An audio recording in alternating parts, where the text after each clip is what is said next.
We got this from the New York Times. Biden says he made the clemency decisions that were recorded with AutoPen. Whew. I was worried there for a minute. I thought for a second that Biden didn't actually do it. Oh, let me actually scroll down more than halfway through the story to find this. Mr. Biden did not individually approve each name for the categorical pardons that applied to large numbers of people. He and aides confirmed. Rather, after extensive discussion with different possible criteria, he signed off on the standards he wanted to be used to determine which convicts would qualify for a reduction in sentence. Even after Mr. Biden made the decision, one former aide said, the Bureau of Prisons kept providing additional information about specific inmates, resulting in small changes to the list. Rather than ask Mr. Biden to keep signing revised versions, his staff waited and then ran the final version through the AutoPen, which they saw as routine. So they buried that halfway down. But there's a lot more. There's one. Let me see if I can get this one. This one's massive. This is the actual smoking gun. Mr. Biden completed the list of high-profile clemency decisions over 2 meetings, the emails show. One on January 18th included Mr. Zients, I don't know is that how you pronounce it, Mr. Siskel, another aide, Bruce Reed. Another on the evening of January 19th, his final night as president, was with Mr. Siskel. They say the emails show that Mr. Biden added the preemptive pardons for his family at the January 19th meeting. They also suggest that he changed some of his thinking, but there's more. The emails show that an aide to Mr. Siskel sent a draft summary of Mr. Biden's decision at that meeting to an assistant to Mr. Zients, copying Mr. Siskel at 10:03 p.m. The assistant forwarded it to Mr. Reed and Mr. Zients, asking for their approval, and then sent a final version to Ms. Feldman, copying many meeting participants and aides at 10:28. 3 minutes later, Zients hit reply all and wrote, I approve the use of the AutoPen for the execution of all of the following pardons. That means between 10:03, 10:28, and then 3 minutes later, 10:31, there was no possible time for this staffer to go to Joe Biden and say, are these pardons confirmed? In fact, this guy who I've never heard of, Mr. Zients, approved pardons to the staff who used the AutoPen. Void. They should all be void. I don't know how this is crazy. The president can't delegate away pardon powers, at least as far as I know. Yeah, Biden's asleep by 6 o'clock. Yeah, I was just going to say that. Biden was definitely not awake at 10:48 p.m., 10:38. Now, here's the big hammer. The lead of the story that should have been the first sentence. Mr. Biden granted Hunter Biden a full pardon in December 2024. It was the only clemency warrant in that period that Mr. Biden signed with his own hand. Wow. That's the lead story. Aides confirm Biden did not sign off on the individual pardons. It's evil. I'm curious if he did the pardon with the AutoPen for the judge who was getting kickbacks for Cash for Kids. You know about that story? Yeah, It's an insane story that guy got pardoned as well, but that's what they do at the end, just like Bill Clinton pardoning weather underground terrorists. I mean, Trump did it. Yeah, I know. I think it should be like totally banned. Yeah. We were like, what about Snowden or like Ross Ulbricht or Assange? Yeah. Yeah. So President Trump has said many times whoever was controlling the AutoPen, that's who the president was. So according to those emails back and forth, Mr. Zients was the acting president. Because if he has the authority to say, I approve this, let's whip out the AutoPen, then you've approved the pardon. I was doing some quick math, and I had to Google this one. There are 84,000 seconds in a day. All right. So that was my starting point. 84,000 seconds in a day. On that one day, he pardoned 1,500 people. If he gave every one of those people 1 minute of time, that's 90,000 seconds. So, and you cannot physically spend an entire day looking through those. So they didn't even get 1 minute. So if I have to if I'm president, they're like, you should pardon Tim Pool. Let me see his file, right?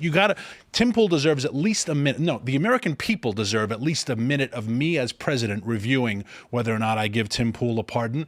He didn't even get that. 1,500 people were just freaking run through the machine, and someone else just added their names to that. And that is such a violation of everything we hold sacred that you're absolutely right. They are all null and void. And now those who are null and void are also should return to jail. And if you were not in jail and you got one of the preemptive pardons, well, now you're up for criminal prosecution. You know, I feel bad for there's at least some people who the pardons are probably not that big a deal. Maybe there's some like nonviolent offender and they were facing 10 years and Biden reduced it to time served after like 6. And it's like, well, they committed a crime, they're bad, but you know, this is whatever. And now it's like, you might have to go back. Yeah. The violent offenders that get pardons, I'm just like, send them back anyway. Yeah, I agree. But imagine finding out that your pardon, which was promised, is being voided because Joe Biden was sleeping. Because Joe Biden didn't pardon you. Mr. Zients pardoned you. There was no Joe Biden. He doesn't have There was no Joe Biden. So just so we have a little bit more background, this Jeff Zients guy, he's actually Joe Biden's chief of staff. He was for 2 years, and he's held multiple different positions through the Obama and then earlier in the Joe Biden administration. The reason that it's important that you go through each individual case is because you don't actually know, like, there are details in each specific crime that lead to different things. One of the more outlandish people that was granted clemency was the infamous Kids for Cash judge, this guy named, who was it? Michael Conahan. And he was this guy in one of the states who was getting kickbacks from jail. So he was encouraged to send more kids to jail at the time. So he gave out these outrageous sentences. So like things like this fall through the crack as a result of this.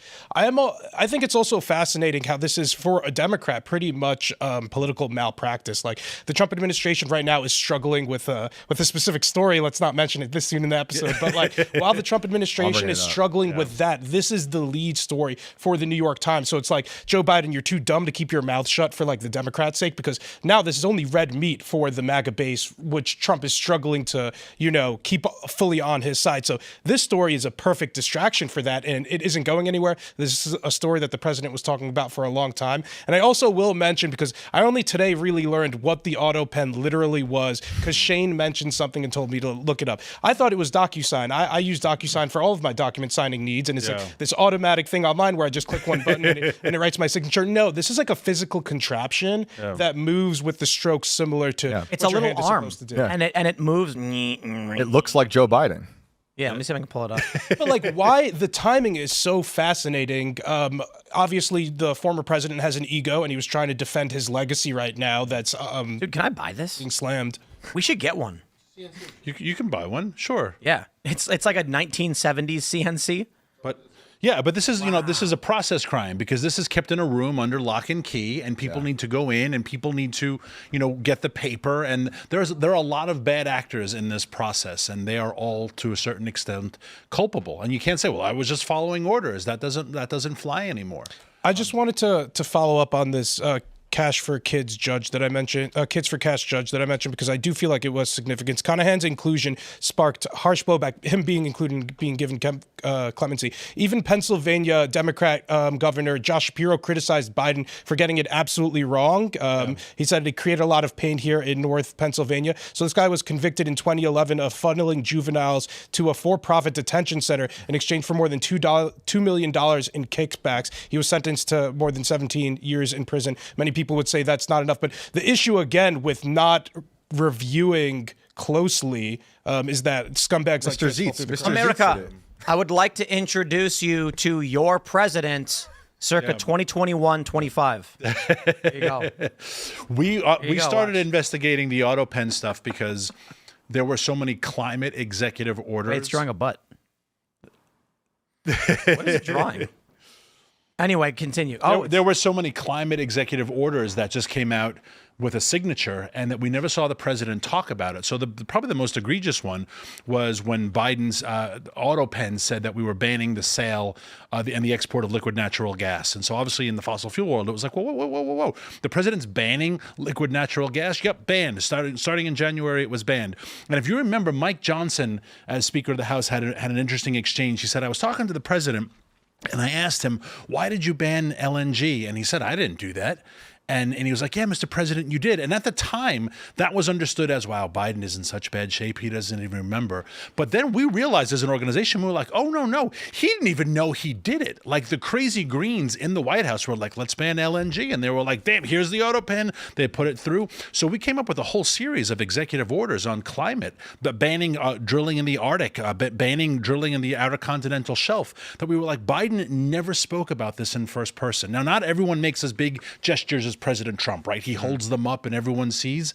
But to have the president ban the sale of natural gas and never get asked about it, never talk about it, never get questions by the press, we were like, this guy doesn't know what the hell's happening. So there was a lot of those happening quickly, and then you were like, we should look into this? We found 8 in particular that are huge and that bankrupted people's companies, right? If you're selling natural gas and the White House announces it's now illegal to sell it, to export it, you're like, well, there goes the business. We mortgaged the house. Sorry, Mom, we're out of it.